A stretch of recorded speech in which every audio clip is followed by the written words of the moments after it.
We're Cassie. And Emily. And this is Book Bits and Chill, a podcast where we talk about books, movies, and pop culture the way that you actually experience them. This show is for type B readers, people who love stories but don't want the pressure, perfection, or the participation trophies. Hit follow, grab a drink, and let's talk about it. Okay, girls, it's time to talk about our reading wrap-up from March. We said we were going to read certain books, and now is the time to tell the truth if we stuck to it or not. Oh, and it's also time to tell the truth on if we gaslit ourselves on our ratings and what we actually loved and what we maybe just got swept up in the moment on. Because, spoiler, I had 3 5-stars in March. Today, we're going to deep dive what we read in March and also what our April TBR is going to be. Ooh, okay, let's get into it. I feel like we have a lot to discuss. We do. All right, so let's vibe check March, and I would like to understand from you, if March was a trope, what would it be? Oh, I 100% know what this trope was, and it is the trope of an FMC who says she's going to change her ways, but then just continues to go about doing the same things for the entire book. And the reason I say that is because I literally almost exclusively read romantasy this entire month. I did not deviate from a single romantasy read except for literally like March 1st and 2nd. Other than that, I was on a romantasy deep dive and I kept saying, oh, after this one, I'm going to go to the next genre after this one. And I did not stop. Is that a trope? That is so specific. Yeah, an FMC that says she's going to change her ways and then just continues to make the same mistakes. 100%. That's amazing. Okay, if my March reading month was a trope, it would definitely be the FMC who's not like any other girl. She's completely different, even though she's literally the most normal, average person on the planet. Because literally, I was rating books 4 and 5 stars left and right. I literally did not have one book under 4 stars in the entire month of March. It was and crazy. You were sure that you were mind. the one that's like changed the reading game? Yeah, I was like, I've literally unlocked something here. I have found a hack that no one has ever found before. You're so intellectual and so educated. She's not like any other girl. I'm telling you, that's me. That was me in March, and I'm going to carry that into April. That hopefully will be my April trope as well. I actually think that you and I had a very similar mood in March, which was like a really good mood to be in. We were just like vibing with all of our reads, like enjoying everything, not overthinking it too much, just picking up what we wanted to read next. And it made for a very good reading month. So maybe that's an unlock. True. And I also had a very opposite reading month of you. Like, I really didn't read any romantasy the entire time. Like, I read Poison Daughter and Half City. City, I'm like, can you consider, is that romantasy? I don't know. I also don't know if The Poison Daughter is romantasy. I've seen recently that we need to be more selective about how we're categorizing things. From who? The internet. Who is more rude than anybody? The internet. They are saying that we need to be saying like Half City is urban fantasy. The Poison Daughter is dark romantic fantasy. What? I just remembered what the internet said. They said that we're setting people up for disappointment. So like, say you're recommending Half City to somebody and you're like, hey, it's a romantasy book. And they open it expecting it to be kind of like a medieval European setting. And then it's urban and then they're immediately disappointed. I mean, I guess that's fair of the expectation setting. But at the same time, like, with genres, it's like a genre is supposed to be general. It's supposed to be a generalization of an entire category. Like, if you don't have the wherewithal to look up the plot of a book before you're opening it to understand if it's medieval times or if it's New York City, like, then that's on you. I'm sorry, that's not on the internet. That's how much we trust our internet friends these days, though, is that we just don't even read the synopsis. You know what? If there's one corner of the internet you guys could trust, it's here. Which Which leads us to our March reads that we are bragging about so much right now. So, let's get into some of these reads. But instead of Okay. just giving you, the laundry list of ratings and kind of getting into, a boring schmoring list, let's give them maybe some, awards or, categorize them a little bit. I What do you like it. think? I love it. Okay, let's start out with the book that had main character energy. This is the book that was the best of the month. We couldn't put it down. We're still talking about it. We're recommending it maybe to everyone or maybe not. Who knows? But this is the top book of the month. We're going to start out strong. Yeah, and this might come as a surprise since I was just bragging about how much romantasy I read, but that book that I read on March 1st and I finished in about 36 hours, Binding 13, that book by Chloe Walsh was the main character of my month. It literally changed my personality. I mean, I feel like it literally catapulted us back to when we were binging ACOTAR almost, where it was Yeah. Emily was staying up until her version of 2 a.m., which was 11 p.m. to read this book. I was actually staying up until 2 a.m. We both, I don't even know how, it's 400 something pages. We both read this in easily 2 days. It was just one of those things that was so unputdownable. And it also introduced us to a new corner of the internet because we definitely have a lot of romance and fantasy corners on our side of the internet. And then it took us into this other side that I didn't even know existed. And there's a lot of these series that people swear by that they would take to their grave. Oh, totally. And it's also crazy because this just opened us up to an entire, I don't even know how many book universe. There's 10 books in this series or something. And she's not even done yet.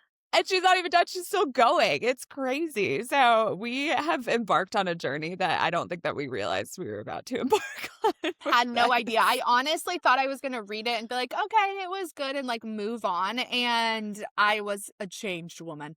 I would agree. I totally agree. Wow. Okay. Little Shan and Johnny Kavanaugh. Really. Was that also yours? No, it wasn't. What was yours? My main character book was The Bright Years by Sarah Damoff. This book, I can say so many things about, but I truly think that for people that don't read a lot of literary fiction, don't read a lot of, truly character-driven stories, this is such a good book to pick up. And it's her debut novel, which is blowing my mind too. Insane. It is so good. It was one of those things. I started it on Sunday on audio while I was cleaning, and I finished it on Monday afternoon. I could not put it down.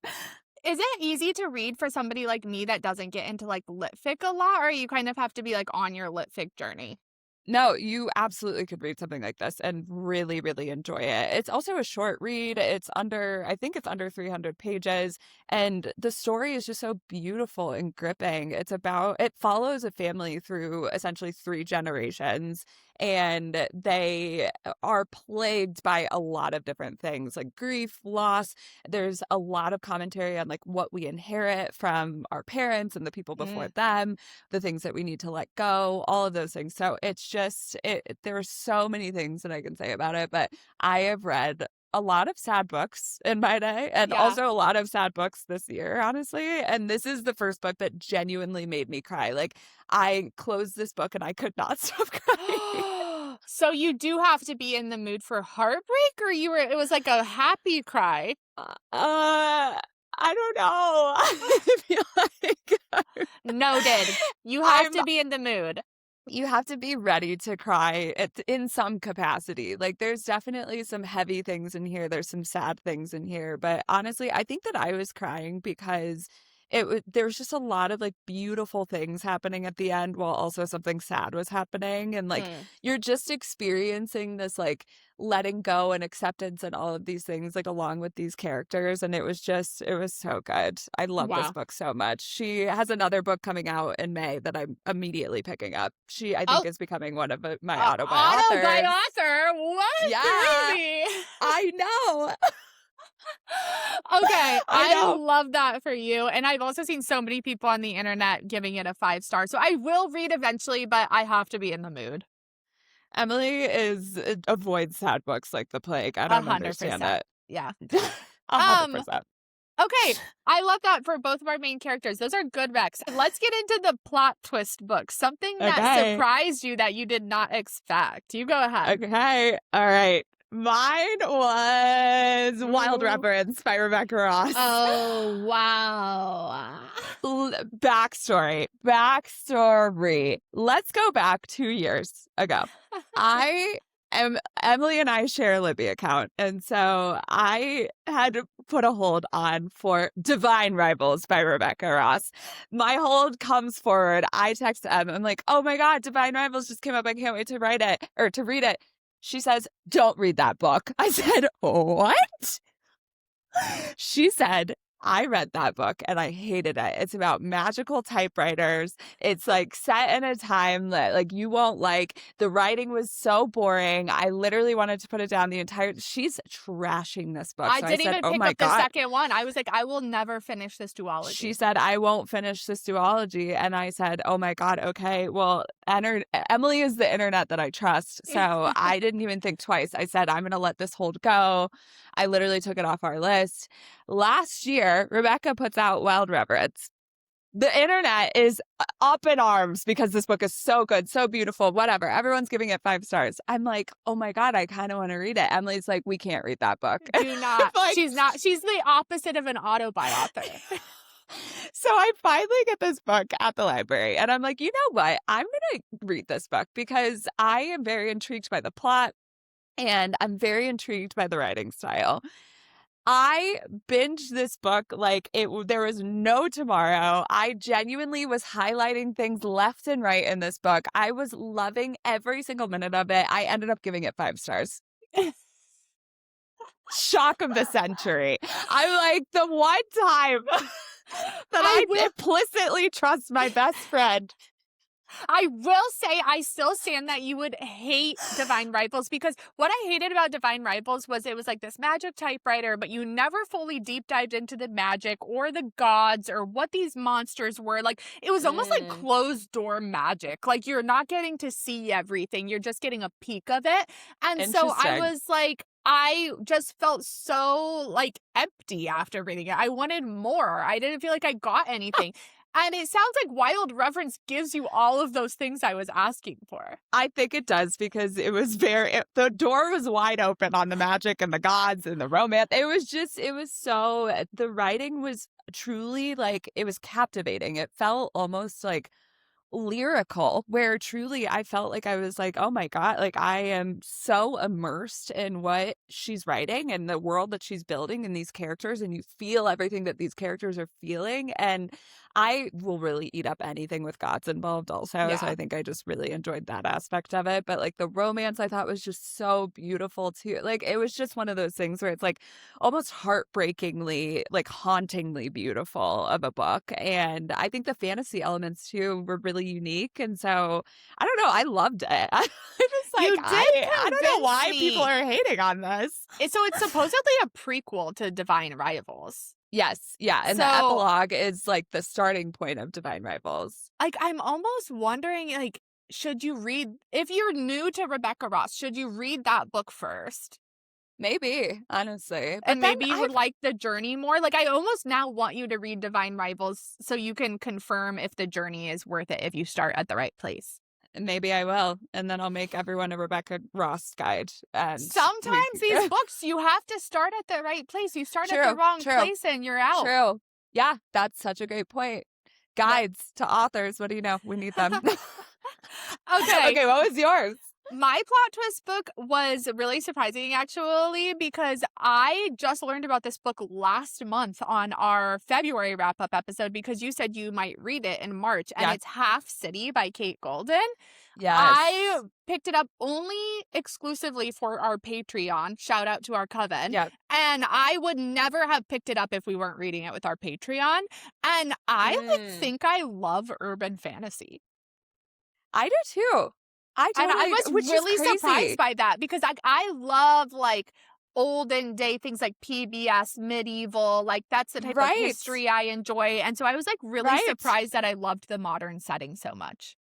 What do you think it was about the modern setting that you really liked? Maybe it felt like more relatable. Like I could put Mhm. myself in the setting more easily. Like Yeah, the whole time she's at this academy, and it's almost like she's like at Harvard. And I'm like, oh, I can imagine what that feels like. totally. Oh, yeah, totally. Not because I could attend I Harvard, for but because I've sure seen would be in images a of dorm at Harvard. Harvard. But I was like really ready for like more urban fantasy after. I was like, oh my God, Yeah. I want to explore this genre. Yeah, no, I actually totally agree. I do think sometimes in romantasy, like, our medieval time stands, like, Yeah. sometimes I'm like, I love being able to really use my imagination to picture those things and whatever, but sometimes it's just really nice to know exactly what the setting is, like Yeah. when they're in a city, I can very clearly paint what the dumpster looks like in front of the post office, or like I know What exactly her what the line iPhone at the text look club like. looks like. Yeah, like I know what the dorm room looks like. Like I know what the back room at the club looks like. Like it's just very straightforward to picture. And so I think sometimes like that's really refreshing and I really enjoy that. There also was an actual plot twist at the end, which I was like, Yeah. why? I did not think that's where the second book was going. And Yeah. so I'm like very excited to read the second book when it comes out this year. I genuinely don't know what's going to happen and that feels crazy to me. Yeah. So very pleasantly Wow. surprised. Okay, let's go on the opposite end of surprise and talk about if we had any red flag books or Yeah. books that we either DNF'd or wanted to DNF in the month. Because there's always a disappointment. There's always something that you didn't expect in the wrong There's way. always something. And I will say that my red flag is more of like a asterisk flag. Like be aware, but it's not like I didn't enjoy it or it Yellow disappointed me. flag. Yellow Yeah. flag. The tides are Hmm. high. So Beware.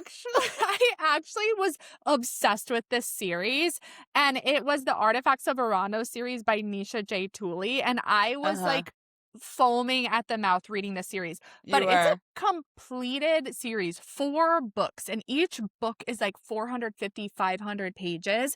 And Yeah. I don't know. I haven't read a completed series in a long time. I keep reading these books where you have to like wait another year for the next book to come out.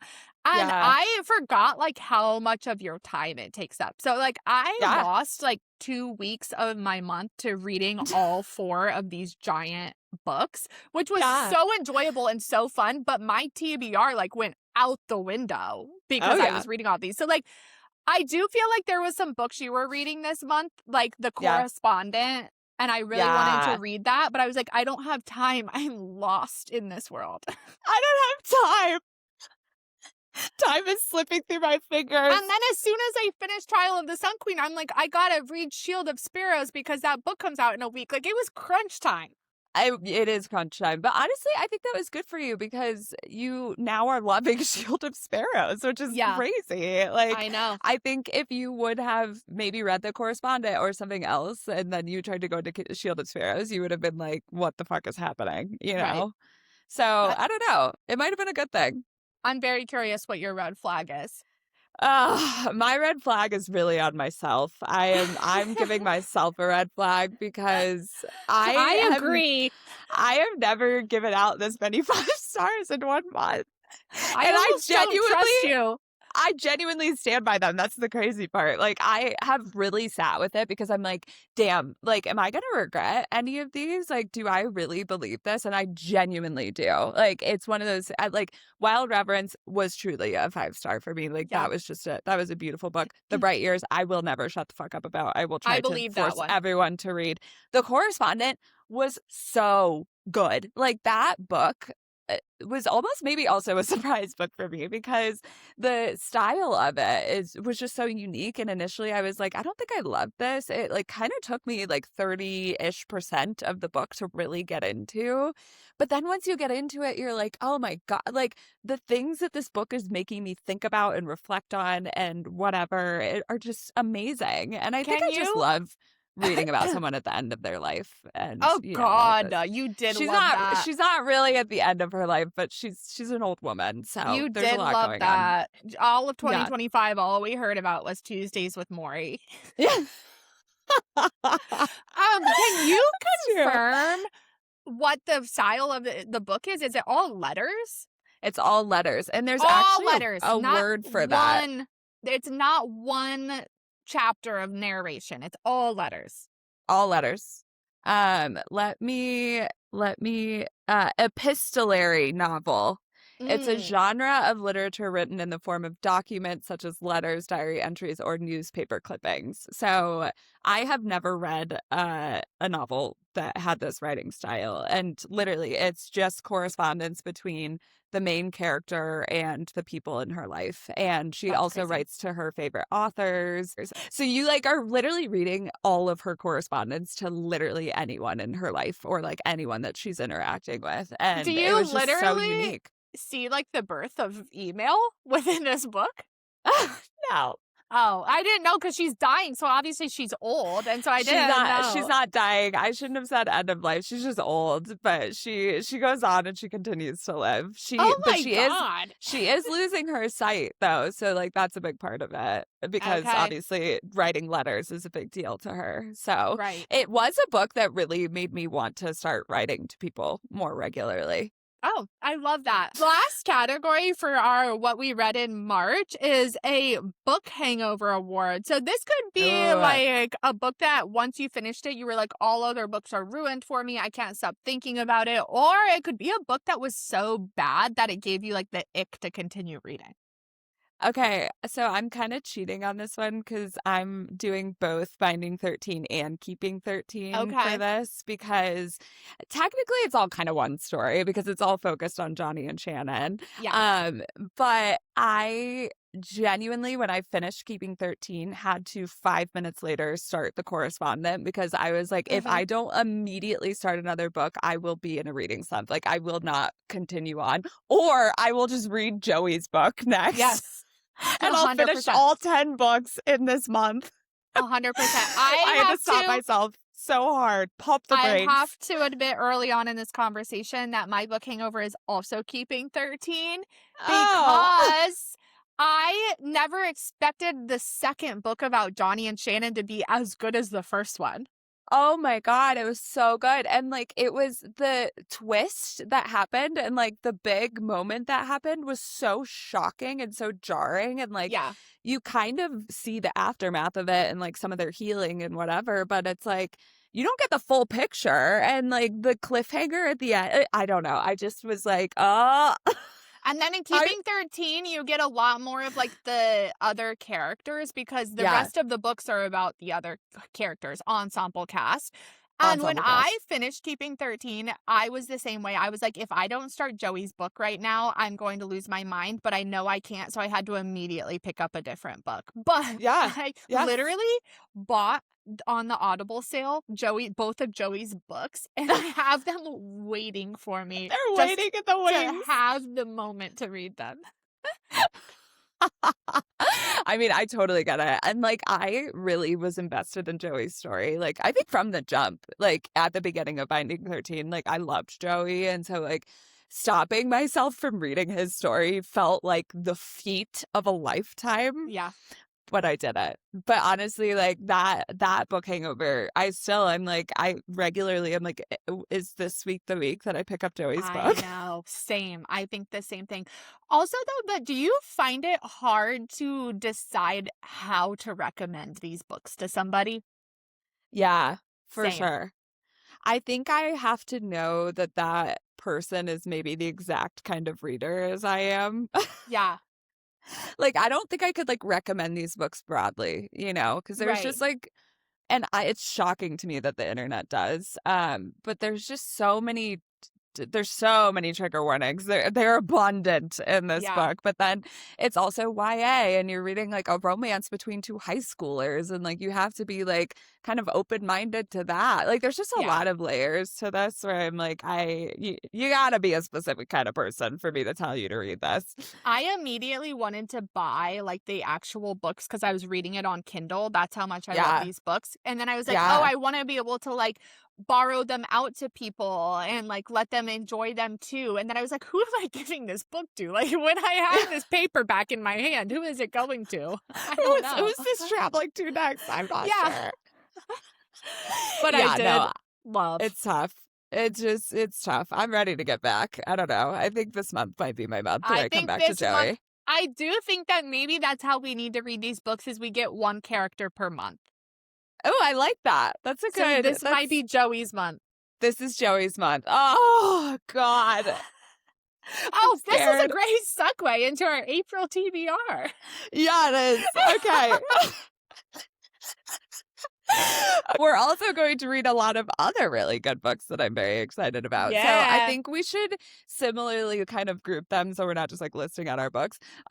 So let's start with the big kahuna. Okay. If you could only read one book this month, your priority read, what is your priority read of April?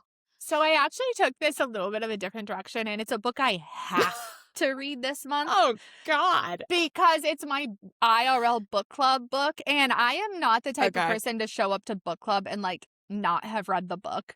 But I'm not very excited about reading it. So like I have to. Like I quite literally have to pick it up tonight and read it to make it in time. And it's this book made me think of you by Libby Page. I think we've all seen it. It was in the book of the month box. It has like a stack of books on the front.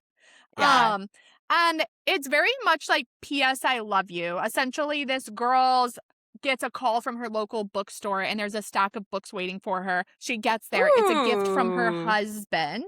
But the trick, the husband's dead. The trick. Oh, God. I think it's supposed to be like, you know, a journey of her finding herself through these stories he left for her, which like, it sounds cute. Like, I love the idea. I love the concept. I just wouldn't be prioritizing that book if it wasn't my book club book. So like, I literally have to read it and I'll report back because I don't know if I'm excited. I mean, it could surprise you. You never know. I'm trying to be open-minded, but I also, you know, have Joey's books to read. I also have to go back to Tom and college. Okay, what is yours? Hopefully it surprises you. Mine, I would have said it was Wild Dark Shore because I also have to read it for my book club this month, but I've already finished it. I quite literally started it on the first, finished it on the second. Like, I read through this book so quickly, and I loved it, clearly. Yeah, this is another one I struggle with. Will say that I was looking up Goodreads once she confirmed she loved it, and there's a lot of people that didn't like it. I am not alone. Emily, you are acting like Goodreads is like this place that it's like can be trusted to validate only you. There is literally a bad review or a good review for every single book on there. Okay, but there are people that felt the same way as me, that it was very depressing, that it was very slow, that the last 10% was good, but the rest wasn't. I don't know. I really enjoyed it. I might have been in the right heads. I have no idea. I really liked her writing style. I really loved the nature aspect of it, like learning about all of these plant species, learning about the island that they were on, the animals that were on there, like all of these things. I loved that. I loved the commentary on just the general environmental crisis that we're in. I loved the family. I loved all of it. I don't know. Well, you know what? Enjoyed it. You should move there then and run the seed bank. Why don't you, if you loved it so much? It's underwater because we're killing our planet. Don't get me started. Okay. Also, what was your actual priority read? So now my priority read has changed. And it is now Rites of the Starling by Debney Perry. I really want to read this book. I really enjoyed Shield of Sparrows last year. I genuinely only remember the plot twist at the end. Like, Don't there's just spoil so it. much of this book that I don't remember. But I do remember the end, and I remember being like, oh my God. I struggle with second books and series when there's I another do one too. following it, because I feel like it's used so much as like a bridge for more information. It's a lot of Yes. heavy world building and not as much Yes. action. Yeah, and Devney is really good with the world building. Like, that was one of my favorite things about Shield of Sparrows, where I truly felt like I was like immersed in this world, and it's a very unique Yeah. world. But the book already has almost 4.5-star ratings on Goodreads. So like, I'm Wow. like, I kind of am coming in hot to this book. I have some pretty high expectations. I love that. So now let's get into like the vibe pick for your TBR next month, because Hmm. I feel like we were both vibing heavy in March, and my vibe in March was like, I'm gonna fall back in love with romantasy. Yeah, And so your now I have trope. a new vibe in April. Okay, what's your new vibe? For some reason, I just like woke up one day recently and was like, I need to read cozy fiction. Interesting. Okay. Never have I said that in my life before, I don't think. And I No. was like going on this spiral, and it's not cozy fantasy. I don't want cozy fantasy, because like if I'm Okay. reading fantasy right now, I feel like I want it to be like romantasy. Okay. But one of the people we follow, Addie in the Life on Instagram, was talking about this Castle Knoll series. Oh, I've And heard of this. the first book is How to Solve Your Own Murder. It's by Kristen Perrin. And it's Yeah. kind of like the vibe of like those Knives Out movies, or Ooh. like the Thursday Murder Club. Oh, I love that. And I don't know why, but I think maybe because I've been in like a lot of like spring rainstorms and I'm feeling like very moody. It's been gray out. I want like that cozy murder, like historical fiction murder for some Okay. reason. All right. I Is like that that. so random? Yeah, but I love it. I think it makes sense after the March that you just had. Like, it Yeah. checks out. I I'm need not something shocked. lighter. Yeah, that makes total sense. I genuinely cannot tell what my vibe is about to be for April, because my list is literally all over the place. I Yeah. do think so I'm basically split between like really unique literary fiction stories Okay. and like romantasy series. And that's kind of it. What series? So one of them is my next pick, so I'm going to save it for that. But one of Okay. them that I'm going to start out is The Wolf King. Oh, people love that. People love that series, and I've heard it described as like the Outlander with werewolves, basically. And I'm like, that Oh, it's literally one description to sell me on a book. That's yeah. it. And so I am feeling very excited about that. And I do feel like I want a new story that can kind of sweep me up in that way. So I feel like The Wolf King will be that. But then I'm also reading a couple of literary fiction books that I'm really excited about. Like Yesteryear is coming out next Oh, week, yeah. actually. And I'm so excited. Do you know what that's about? No, tell me. It's about a trad wife Oh influencer God, ew. who ends up being like sent back in time to 1855, where she actually has to live the lifestyle Oh of a my trad wife. God, that is Is so that not funny. brilliant? I literally was like, I'm gonna eat this up. I Yeah, already that is know it. so funny. Like, that book is just like tea. I'm like, that sounds incredible. So I'm so excited for that. Then I'm reading this book, Last Night in Brooklyn, which is basically like, it's been described as like the Great Gatsby in like a Oh, very you would specific love time in that. Brooklyn. So I'm like, I don't know. I'm really all over the place. I think my vibe is that I'm just chaotic Your this vibe month. is that you're like continuing to try to be a 5-star reader. Yeah. My vibe is that I'm going to continue to hack the system. You know what book I also want to read, and I need you to confirm if this is litfic. Maybe it's litfic for me. So be in Okay. my shoes. I really want to read that Theo of Golden book. Oh, yeah. Oh, my God. Me too. What I've been category saving is that, that? though, for when I'm ready to be sad. So you Oh, need to it's be ready to be. sad? I think it's like beautiful sad, where it's I like you thought it just was like more your heart is full. philosophical. I mean, you do learn a lot of things, I think, in it. Because I love that book Piranesi, and I've been trying to Yeah. find anything similar to that, and I thought that that might be similar.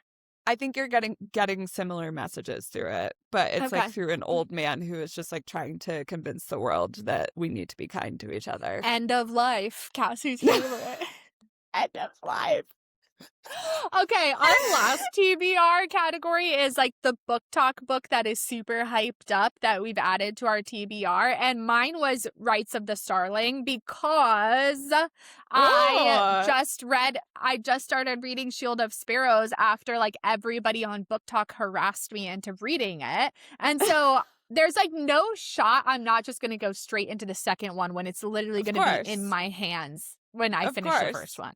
Yeah, that makes total sense. I think that's a perfect one. My BookTok book pick is a series. It's the Plated Prisoner series that I similarly got bullied by the internet about because last year I tried to read Guild and I DNF'd it like 10% in or something.